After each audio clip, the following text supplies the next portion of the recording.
Hello दोस्तों, एक बार फिर से बहुत-बहुत स्वागत है आप सभी का। इस वीडियो में मैं रिमेंबर मी पार्ट 5 को एक्सप्लेन करने वाली हूँ। दोस्तों इस पार्ट को मैं थोड़ा लेट से एक्सप्लेन कर रही हूँ। इसका रीज़न ये है कि जब मैंने इसके कुछ पार्ट्स को एक्सप्लेन किया था, तो इसके व्यूज़ जो हैं काफ़ी कम आए। तो मुझे लगा आप लोगों को सीरीज़ शायद पसंद नहीं आ रहे होंगे, इसीलिए मैंने एक्सप्लेन करना छोड़ दिया था। पर फिर आप लोगों के बहुत सारे डिमांड्स आए, तो सोचा एक्सप्लेन कर ही देती हूँ। तो फिर चलिए गाइस वीडियो को शुरू करते हैं। सारे दोस्तों का यूनिवर्सिटी में सिलेक्शन हो गया और सब अब जाने की तैयारी में लग गए। इम्प, चैंप और नेम ने नान को कॉल किया। नान भी दोस्तों से बात करके खुश हो गया। सबने एक दूसरे का हाल पूछा, लेकिन नान के साइड से बहुत नॉइज आ रही थी। तीनों ने रीजन पूछा। नान ने उन्हें बताया कि वो एक पार्टी में है। सब उसका मजाक उड़ाने लगे। पार्टी कर रहे हो, बहुत कूल बन गए हो तुम तो, और लड़कियों के साथ फ्लर्ट भी कर रहे होगे। नान भी हंसने लगा। इधर तीनों को चैंप की मॉम ने खाना सर्व कर दिया। नान आवाज सुनकर बोलने लगा, गाइस तुम लोग खाना खा रहे हो, अगर मैं वहाँ होता तो मैं तुम लोगों को खाना खिलाता, पर कोई बात नहीं, जब तुम सब यहाँ आओ तो मैं तुम्हें पार्टी दूंगा। वैसे एम तो मेरे साथ रहने वाला है, चैंप और गन कहाँ रहेंगे? एम ने उसे बताया, गन डॉर्मेट्री में रहने वाला है और चैंप को तो उसकी मॉम डॉर्मेट्री में रहने नहीं देगी। उन्होंने चैंप के लिए एक अपार्टमेंट ही खरीद लिया है। नान बोलने लगा, वैसे जब एम यहाँ आ जाएगा तो नेम तुम अकेले हो जाओगे ना, पर तुम टेंशन मत लो, मैं तुम्हें और एम को हर शाम एमएसएन पर बात करने दूंगा, ठीक है? नेम ने हर बार की तरह इस बार भी साइलेंट वाला आंसर दे दिया। नान ने फिर सबको बाय बोलकर कॉल कट कर दिया। चैंप फिर गन के बारे में पूछने लगा। गन कहाँ है? मैंने उसे बुलाया फिर भी वो नहीं आया। एम ने उसे बताया, गन जो है इतना एक्साइटेड है कि पूरे स्कूल में सबसे अपने शर्ट पर सिग्नेचर करवा रहा है, कहीं कोई छूट ना जाए। मुझे भी समझ नहीं आ रहा वो ऐसी हरकत क्यों कर रहा है। तीनों गन पर हंसने लगे। दद्दू भी सबके लिए पिकल्ड फिश लेकर आ गए, लेकिन वो सही से प्रोनाउंस नहीं कर पा रहे थे। टीम ने उन्हें समझाया, पर दद्दू नहीं सुधर पाए। फिर सब दद्दू के पिकल्ड फिश को एंजॉय करने लगे। इधर नान भी वापस अपने नए दोस्तों के साथ पीने के लिए आ गया। उसके दोस्तों ने नान को बोला, वाह नान, तुम तो बहुत कूल दिख रहे हो, और नान खुशी से फूल गया। फिर वो साइड टेबल पर बैठी लड़की के साथ चीयर करने लगा। दोस्तों ने उसे बताया, ये अकाउंटिंग की प्रिंसेस है और तुम लो के स्टार। नान बोलने लगा, अच्छा है, अच्छी जोड़ी जमेगी, और गाइस तुम लोग घर चले जाना, मेरी फिक्र मत करना, क्योंकि मैं अपना ख्याल रख सकता हूँ। फिर वो उठकर उस लड़की के पास जाने लगा। दोनों दोस्तों ने उसे रोकने की कोशिश की, पर नान जब ठान ले तो कहाँ किसी को सुनता है। वो लड़की के पास आया, उसने अपना इंट्रो दिया, फिर उसका नंबर या फिर एमएसएन अकाउंट मांगा, लेकिन पेपर तो है नहीं। हाथ में ही उसने लड़के को अपना नंबर लिखने के लिए बोला। लड़की भी चालाक, पेन थोड़ी ना है उसके पास, वो भी अपनी उंगलियों से उसके हाथ में लिखने लगी। इधर गन अपने घर वापस आया और मॉम को बैग में कुछ ब्लेसिंग्स लिखने के लिए बोलने लगा, ताकि आगे की पढ़ाई में उसे भी मोटिवेशन मिल सके। मॉम भी मान गई। तभी डैड घर आए। मॉम ने उनको भी गन के लिए कुछ ब्लेसिंग्स लिखने को बोला, पर डैड का जवाब बहुत बुरा आया। एग्जाम पास करने के लिए ब्लेसिंग्स की जरूरत नहीं होती, ये सब नॉनसेंस चीजें हैं, और वो वहाँ से चले गए। गन को बहुत बुरा लगा। मॉम भी थोड़ी नाराज हो गई। फिर वो गन को बोलने लगी, कोई बात नहीं, तुम्हारे डैड के बदले मैं लिख दूंगी, बहुत सारे ब्लेसिंग्स लिखूंगी और एक भी प्लेस खाली नहीं रहेगा। तभी डैड भी वापस आ गए। तुम जो भी ब्लेसिंग्स लिख रही हो, अगर वो मेरी तरफ से लिख रही हो तो इस कलर को चूज करना।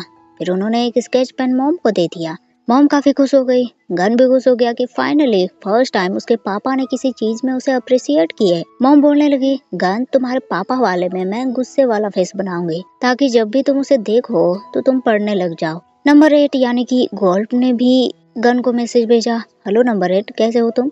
गन बहुत खुश हो गया और उसने तुरंत रिप्लाई किया, मुझे यूनिवर्सिटी में एडमिशन मिल गया है, और तुम्हें?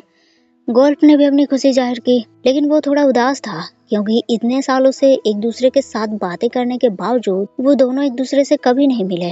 गोल्फ को तो गन का नाम तक नहीं मालूम, वो बस उसे नंबर 8 से जानता है। गन ने गोल्फ से उसके फैकल्टी के बारे में पूछा और गोल्फ ने उसे आर्किटेक्चर बताया। गन थोड़ा परेशान हो गया, क्योंकि इसके खुद का सब्जेक्ट भी तो आर्किटेक्चर ही है। फिर उसने गोल्फ से यूनिवर्सिटी के बारे में पूछा, लेकिन यूनिवर्सिटी का नाम रिप्लाई में आते ही गन चिल्लाने लगा, क्योंकि यूनिवर्सिटी भी बिल्कुल सेम। गोल्फ को भी उसी यूनिवर्सिटी में एडमिशन मिला है जहां गन को। मॉम भी गन की आवाज से डिस्टर्ब हो गई। गोल्फ ने भी गन से उसके यूनिवर्सिटी के बारे में पूछा, लेकिन गन ने उसे दूसरे यूनिवर्सिटी का नाम बता दिया। गन पहले थोड़ा एक्साइटेड था, पर दूसरे यूनिवर्सिटी का नाम सुनकर वो भी थोड़ा मायूस हो गया। कुछ दिन बीत गए और अब सबके यूनिवर्सिटी में शिफ्ट होने के दिन भी आ गए। चैंप की तो पूरी फैमिली उसे ड्रॉप करने के लिए जाने वाली थी। इसके साथ ही चैंप के लिए उन्होंने बहुत सारे सामान को घर से ही पैक कर दिया। चैंप थोड़ा हैरान था। उसे लगा बैंकॉक में अब तो उसे कुछ खरीदना ही नहीं पड़ेगा। मॉम ने भी उसे बताया दादाजी ने ऑलरेडी वहां के अपार्टमेंट को साफ करने के लिए बोल दिया है और खुद मॉम ने भी बहुत सारे सामान उसके लिए खरीदे हैं। दद्दू ने फिर चैंप से उसके दोस्तों के बारे में पूछा। चैंप, तुम्हारे दोस्त कहाँ हैं? वो तुम्हारे साथ नहीं आ रहे? चैंप बोलने लगा, दद्दू देख रहे हो हमारे कितने सारे सामान हैं, वो लोग तो ऑलरेडी निकल चुके होंगे। दद्दू बोलने लगे, वैसे चैंप, इतना सारा सामान मैं इसीलिए भिजवा रहा हूँ क्योंकि तुम फर्स्ट टाइम घर से कहीं दूर जा रहे हो, तो हो सकता है तुम सिली बिहेव करने लगो। चैंप हंसने लगा, दद्दू सच बोलो ना, आप मेरे लिए वरीड हो? दद्दू भी हंसने लगे। फिर चैंप की पूरी फैमिली उसे बैंकॉक छोड़ने आई। इधर गोल्फ ने भी अपने सामान कार में रखे। डैड ने पूछा, गोल्फ, तुम श्योर हो कि वहाँ मेरे अपार्टमेंट में तुम नहीं रहना चाहोगे? गोल्फ रीजन देने लगा, हाँ डैड, क्योंकि आपका अपार्टमेंट मेरे यूनिवर्सिटी से बहुत दूर पड़ता है। डैड बोलने लगे, वैसे डॉर्मेट्री में रहना भी काफी फन होता है। गोल्फ फिर अपने मॉम डैड दोनों से कहने लगा, मॉम डैड, आप लोग नाराज नहीं हो? मैंने आर्किटेक्चर चूज किया, आपकी तरह डॉक्टर ही नहीं। मॉम डैड बोलने लगे, बिल्कुल नहीं, तुम्हें जो पसंद है हम उसी में खुश है। तुम्हारी खुशी हमारे लिए ज्यादा मायने रखती है। गोल्फ भी खुश हो गया। मॉम ने फिर अपने बेटे को हक किया। वो उन्हें हमेशा के लिए छोड़कर जो जा रहा है, और फिर उन्होंने डैड को उसे जल्दी शाम होने से पहले ड्रॉप करने को बोला। दूसरी तरफ गन, ईम और नेम भी बस स्टैंड आए। गन तो बैंकॉक के लिए कुछ ज्यादा ही एक्साइटेड था। उसने ईम से चैंप के बारे में पूछा। ईम ने उसे बताया, मैं आज सुबह चैंप के घर की तरफ से गुजरा तो मालूम है उसका घर देखकर ऐसा लग रहा था जैसे इस घर को किसी ने बुरी तरीके से लूट लिया है। पूरा घर खाली। चैंप अपने साथ सब कुछ उठाकर ले गया है। पूरी फैमिली उसे छोड़ने गई है। गन भी हंसने लगा। फिर उसने ईम से पूछा, ईम, तुम्हारी मॉम तुम्हारे साथ नहीं आई? ईम हंसने लगा, मॉम को तो स्टोर संभालने हैं, इसीलिए उन्होंने मुझे तुम्हारे साथ जाने के लिए बोला, और इससे पैसे भी तो बच जाएंगे। देखो मेरी मॉम मुझसे कितना प्यार करती है। वैसे तुम्हारे पेरेंट्स नहीं आए? गन बताने लगा, मैंने तो खुद ही उन्हें मेरे साथ आने से मना कर दिया। मैंने उनको बोला मैं खुद अकेला ईम के साथ जा सकता हूँ। ईम हंसने लगा, यानी कि पूरी बात ये है कि हमारे पेरेंट्स हमसे प्यार ही नहीं करते। ये तो अच्छा हुआ नेम हमारे साथ आया है। Thank you name. नेम ने दोनों को कैरी बैग में एक एक गिफ्ट दे दिए। दोनों ने उसे थैंक्स बोला। गन उसे कहने लगा, नेम, जब भी तुम्हें अकेला फील हो ना तो तुम मुझसे बात कर लेना। एमिसन तो चलाते हो ना, तो मैसेज करना और कभी कभी मैं आया करूंगा तुमसे मिलने। नेम ने भी हाँ में सर हिला दिया। ईम फिर गन को जल्दी से टिकट लेने के लिए बोलने लगा, इससे पहले कि पूरी सीट फुल हो जाए। गन टिकट लेने के लिए चला गया। ईम फिर नेम से कहने लगा, कोई बात नहीं नेम, मैं रोज तुम्हें एमिसन करूंगा। नेम ने इशारों में उसे बोला, अच्छे से पढ़ाई करना और जब टाइम मिले तो मुझसे मिलने जरूर आना। एम भी समझ गया। उसने हाँ बोला और बाय बोलकर जाने लगा। नेम बहुत उदास हो गया। उसने बोलने की कोशिश की और उसके मुंह से आवाज निकली, प्लीज वापस जरूर आना। एम फिर एक बार सरप्राइज हो गया। वो नेम को देखने लगा। उधर से गन ने भी आवाज दिया और एम नेम को बाय बोलकर बस में चढ़ गया। गन अपने धुन में बकबक किए जा रहा था और एम अपना गिफ्ट देखने लगा। ये वही कॉमिक बुक था जो नेम हमेशा बचपन में पढ़ा करता था और एम को भी ये बुक पढ़ना पसंद था। नेम ने उसमें एक नोट्स भी भेजा था, मुझे एमएसएन जरूर करना और जो इमेज तुम्हारा बचपन से मेरे मन में है वो अब भी सेम ही है। एम भी ये देखकर बहुत इमोशनल हो गया। वो तुरंत खिड़की में से बाहर निकलकर नेम को बाय करने लगा। नेम, मैं वापस जरूर आऊंगा। नेम भी उसे बाय करने लगा। उसकी आंख से आंसू निकल आए। कोई अपना या फिर उससे भी बढ़कर उससे दूर जा रहा था। एम बैंकॉक में नान के साथ रहने आया। नान ने उसे पहले वार्निंग दे दी, देखो एम, अगर गेट के बाहर तुम्हें बहुत सारे शूज दिखे तो तुम अंदर मत आना। एम हैरान, तुम अकेले नहीं रहते नान? नान ने उसको बोला, तुम्हें बहुत जल्द पता चल जाएगा। एम के लिए सिर्फ यही परेशानी वाली बात नहीं थी बल्कि और भी थे, क्योंकि नान का रूम पूरी तरह से गंदा था। सारे सामान कपड़े इधर उधर बिखरे पड़े थे। एम बोलने लगा, सच में ये फैकल्टी स्टार का ही रूम है क्या, इतना गंदा? नान बोलने लगा, ये गंदा नहीं है, बैचलर्स के रूम्स ऐसे ही होते हैं, पर जब मेरे रूम में गर्ल्स आती हैं तो मैं इसे सफाई कर देता हूँ। एम के लिए एक और बुरी बात थी, क्योंकि इस रूम में ऊपर से पानी भी टपकता है। एम ने नान से पूछा कि वो कहाँ सोएगा। नान ने उसे बेड दिखा दिया और बोला, एम, अगर तुम्हें रूम गंदा लग रहा है तो तुम मेरे लिए सफाई कर सकते हो। एम भी हंसने लगा। अब समझ आया कि तुम मुझे अपने रूम में रहने क्यों दे रहे हो। बाय द वे मैं तुम्हारा कंप्यूटर यूज कर सकता हूँ। नान ने परमिशन दे दी और ईम कंप्यूटर चलाने लगा, पर उसने नान के अकाउंट में मैसेज देखा। वो किसी लड़की का मैसेज था और पूछा, नान तुम रिप्लाई नहीं करोगे? अगर नहीं तो मैं रिप्लाई कर देता हूँ। नान ने तुरंत उसे ना बोला। ईम ने अपने अकाउंट साइन इन किए। नान सवाल करने लगा, नेम को इन्फॉर्म कर रहे हो? ईम ने हाँ में आंसर किया। नान फिर बोलने लगा, ईम अगर तुम ऑनलाइन हो तो चैम्प और गन को भी पार्टी में बुलाओ, मेरी ट्रीट। ईम ने हाँ बोला। गन भी डॉर्मेट्री पहुंच चुका था। वो फ्रेश हुआ और खिड़की के पास आया, पर बाहर उसे गोल्फ दिख गया, जो डॉर्मेट्री की तरफ देखकर ही बहुत खुश हो रहा था। गन तुरंत छुप गया। वो बहुत नर्वस होने लगा। गोल्फ भी वहाँ से चला गया। चैम्प की पूरी फैमिली उसे उसके अपार्टमेंट छोड़ने आई। रूम देखकर चैम्प तो सरप्राइज हो गया। खुशी से वो पागल होने लगा। डैड ने पूछा, चैम्प तुम यहाँ रह लोगे ना? चैम्प तुरंत बोलने लगा, ऑफ कोर्स डैड, ये अपार्टमेंट तो मेरे घर वाले रूम से भी ज्यादा बड़ा है, तो मैं ना कैसे बोल सकता हूँ। दद्दू उसे समझाने लगे, चैम्प तुम्हारे पापा के कहने का मतलब ये है कि क्या तुम यहाँ अकेले रह लोगे? चैम्प के पास इसका कोई जवाब नहीं था। मॉम ने चैम्प के लिए जितने भी खाने के सामान पैक किए थे वो सब बाहर निकालने लगी। उन्होंने चैम्प को दद्दू के पिकल्ड फिश रेसिपी दिखाई, पर उसे आज ही खत्म करने से मना भी किया। डैड फिर चैम्प से कहने लगे, चैम्प तुम रहो, हमें हमारे राइस मिल देखने भी जाना है। बहन ने तुरंत अपने सामान की डिमांड कर दी और सब चैम्प को बाय बोलकर रूम से बाहर चले गए, सिवाय दद्दू के। दद्दू चैम्प से कहने लगे, गुड लक चैम्प, अच्छे से पढ़ाई करना, मैं तुम्हें हमेशा चीयर करूंगा और कभी भी तुम्हें हमारी याद आए तो घर आ जाना। चैम्प भी दद्दू को हक करने के लिए बोलने लगा। दद्दू ने उसे गले लगा लिया। वो थोड़े इमोशनल हो गए। बहन तुरंत दद्दू को बुलाने के लिए अंदर आ गई। दद्दू भी चैम्प को बाय बोलकर चले गए। चैम्प बहुत सैड हो गया। वो कभी फैमिली से दूर नहीं रहा, पर आज उसे अकेला रहना पड़ रहा है। चैम्प बहुत ज्यादा दुखी हो गया, पर ईम के कॉल ने उसके अंदर एनर्जी डाल दी। ईम ने चैम्प को बोला, चैम्प तुम पार्टी में आओगे? नान ट्रीट दे रहा है, गन भी आने वाला है। ओके तो फिर मिलते हैं इवनिंग में। इवनिंग में सब नान के साथ क्लब में पार्टी करने आ गए।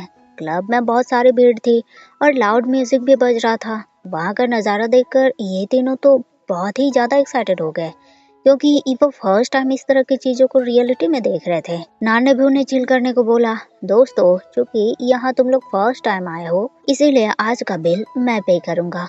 लेकिन चैम्प अभी भी थोड़ा घबराया हुआ था। नान तुम्हें लगता है सेम ही आईडी कार्ड से अंदर आने का ये आइडिया सही है? नान ने उसे चिल करने को बोला, गाइस रिलैक्स, मैं यहाँ के गार्ड को जानता हूँ। चैम्प फिर बोलने लगा, लेकिन हम यहाँ ज्यादा देर तो नहीं रुकेंगे ना, मुझे बुक भी पढ़ने हैं। नान उसका मजाक उड़ाने लगा, रिलैक्स चैम्प, अभी और 3 साल बाकी हैं, तब तुम क्या करोगे? और गाइस हम लोग अब सोटस के रूल्स को फॉलो करेंगे। तुम सब मेरे सामने डर कर रहना, मैं स्ट्रिक्ट सीनियर हूँ तुम्हारा, मेरे इतने क्लोज भी मत आना तुम लोग। सब नान पर हंसने लगे और आधी रात की पार्टी के बाद सब अपने रूम वापस आ गए। चैम्प जैसे ही रूम के अंदर आया उसे फिर से अकेलापन महसूस होने लगा। उसे अपनी फैमिली बहुत याद आने लगी। मॉम जैसे टेबल पर खाना सजाकर गई थी, सबके सब वैसा ही था। चैम्प बैठकर खाना खाने लगा। उसे फैमिली के एक एक मेंबर की याद सताने लगी, माँ, पापा, बहन और सबसे ज्यादा दद्दू, जिन्होंने जाते जाते चैम्प को गुड लक बोला था। चैम्प की आंखों से आंसू निकल आए। वो रोने लगा और उसके दर्द को तो हॉस्टल में रहने वाला हर स्टूडेंट समझ ही सकता है। अगले दिन यूनिवर्सिटी में सबके फर्स्ट डे थे। गन आर्किटेक्चर फैकल्टी आया। वहाँ सारे फ्रेशर्स को रजिस्ट्रेशन फॉर्म भरने के लिए बोला जा रहा था। गन को भी एक फॉर्म दिया गया और वो साइड टेबल पर जाकर फॉर्म भरने लगा। लेकिन उसी टाइम गोल्ड भी वहाँ आ गया। उसने भी फॉर्म ली और गन के बगल में बैठ गया। गन तो हद से ज्यादा नर्वस हो गया। वो तुरंत मुंह फेर कर फॉर्म भरने लगा, पर गोल्फ ने अपने बैग और पॉकेट चेक किया तो उसके पास पेन ही नहीं थे। उसने गन से पेन मांगा। गन ने थोड़ी झिझक के साथ उसे पेन दे दिया। गोल्फ भी थैंक्स बोलकर फॉर्म भरने लगा। फिर उसने गन को अपना नाम और एड्रेस बताया। फिर उससे भी वही चीज पूछा। गन बुरा फंसा। उसे अपना रियल नाम बताना सही नहीं लगा। फॉर्म के ऊपर में जो उसने अपने डैड के नाम भरे थे कौन, वही नाम उसने गोल्फ को बता दिया और एड्रेस भी बताया। गोल्फ तो एड्रेस सुनकर काफी एक्साइटेड हो गया। सच में तुम वहाँ से हो? मैं भी वहीं से ही हूँ। कौन से हाई स्कूल में थे तुम? गन ने हाई स्कूल का नाम भी सही से ही बता दिया। गोल्फ तो और एक्साइटेड हो गया, अरे वो तो मेरे स्कूल के बगल में ही था, मैं कैसे तुमसे कभी नहीं मिला? पर हाँ, वैसे भी वो इतना क्लोज नहीं था। गन को और जवाब नहीं देना। उसने तुरंत दूसरा पेन से रजिस्ट्रेशन फॉर्म को जल्द से जैसे तैसे भरा और तुरंत वहाँ से जाने लगा। गोल्फ ने उसे आवाज दिया, रुको कौन, कहाँ जा रहे हो तुम? मुझे तुम्हारे पेन भी तो वापस करने हैं ना। गन ने पता नहीं क्या सोचकर गोल्फ को बोला, कोई बात नहीं, तुम इसे रख सकते हो। गोल्फ को ये बात भी अजीब लगी। कुछ देर बाद सीनियर्स इन फर्स्ट ईयर वालों को गेम खिलवाने लगे और सबसे पहला गेम था कौन किस एरिया से आया है। जो एक ही तरफ के एरिया से आए थे वो लोग एक साथ खड़े हुए। गन और गोल्फ के लोकेशन भी बोले गए, वो दोनों भी खड़े हुए, पर उस लोकेशन से बस यही दो लोग थे। सीनियर्स दोनों का मजाक उड़ाने लगे, जरूर ये दोनों कपल्स ही होंगे। पूरी भीड़ हंसने लगी। इसके बाद वाला गेम था एक दूसरे के नाम को जानना। सीनियर्स ने सबको बोला, गाइस आप लोग सब यहाँ न्यू हैं, तो जाहिर सी बात है कि आप लोग एक दूसरे के नाम को नहीं जानते, पर डोंट वरी, आज आप सबके नाम जान जाएंगे। हम आप लोगों के साथ एक गेम खेलेंगे। गेम का नाम है नो योर नेम। फिर सीनियर्स ने सबको एक डेमो दिखाया। वो गाने गा कर उन्हें अपने नाम बताने के लिए बोल रही थी और उन्हें अपना सिग्नेचर पोज भी, जिससे उन्हें खुशी मिलती है। डेमो दिखाने के बाद वो सारे जूनियर्स के साथ यही गेम खेलने लगी। गोल्फ ने तो अपने रियल नाम बता दिया, पर गन ने यहाँ भी अपना नाम कॉर्न बताया। कुछ देर की मस्ती और गेम के बाद सबको रेस्ट करने का टाइम दिया गया। गन खुद के लिए अपना फेवरेट ड्रिंक और गोल्फ के लिए उसका फेवरेट ड्रिंक लेकर आ गया। गोल्फ सरप्राइज, तुम्हें कैसे मालूम मुझे ये ड्रिंक पसंद है? गन बुरा फंसा, वो तुरंत बहाना बनाने लगा, वो हम दोनों एक ही प्लेस से आए हैं ना, मुझे लगा तुम्हें भी ये पसंद है, वहाँ के लोग इसे पसंद करते हैं। गोल्फ बोलने लगा, तुम मुझे बहुत अच्छे से जानते हो, थैंक यू। वैसे तुम भी तो वहीं से हो, पर तुम्हें यह ड्रिंक क्यों नहीं पसंद? तभी सीनियर्स ने उन्हें वापस आने के लिए आवाज दिए और गन जवाब देने से बच गया। तो इसी के साथ रिमेंबर मी का ये पार्ट यहीं एंड होता है। वीडियो आपको कैसी लगी कमेंट करके जरूर बताइएगा। अच्छी लगी हो तो लाइक शेयर जरूर कर दीजिएगा। मिलते हैं फिर मेरे अगले वीडियो में, तब तक के लिए थैंक यू, शुक्रिया, बाय बाय।